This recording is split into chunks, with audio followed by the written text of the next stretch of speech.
Blouse, shirt যে কোনো পোশাকের জন্য মেশিন দিয়ে কিভাবে ঘাট তৈরি করতে হবে এই ভিডিও থেকে আপনি শিখতে পারবেন। ঘাটটি তৈরি করার জন্য এখানে একটি প্লেটে আমি হাফ ইঞ্চি পর পর মার্জিন করে নিয়েছি।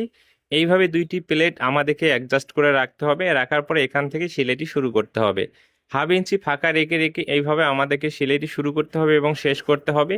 এই নিয়মটি ফলো করে আপনি ব্লাউজ, শার্ট যে কোনো পোশাকে খুব সহজে ঘাটগুলো তৈরি করতে পারবেন মেশিনের সাহায্যে। দেখুন কত সুন্দর একটি নিয়ম।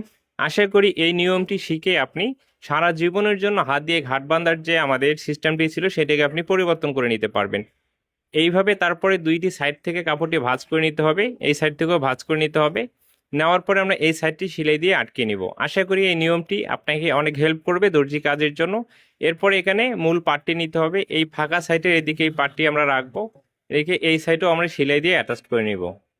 এইভাবে বরাবর সেলাই দিয়ে অ্যাটাচ করে নেব। এই ভিডিওটি পরবর্তীতে আবারও যদি আপনি দেখতে চান আপনার ফেসবুক আইডিতে আপনি শেয়ার দিয়ে রাখবেন, না হলে কোনো গ্রুপে অ্যাড থাকলে সেই গ্রুপেও আপনি শেয়ার দিয়ে রাখতে পারবেন। দেখুন খুব সহজে আমরা মেশিন দিয়ে ঘাট তৈরি করে কিন্তু এই বোতামগুলো লাগিয়ে নিতে পারতেছি। আশা করি নিয়মটি যদি আপনাকে ভালো লেগে থাকে অবশ্যই ভিডিওটি বন্ধুর মাঝে শেয়ার করবেন এবং কমেন্টের মাধ্যমে আপনার মতামতটি জানিয়ে যাবেন। খুব সুন্দর একটি সিস্টেম।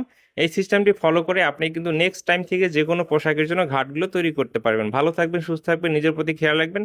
কমেন্টের মাধ্যমে আপনার মত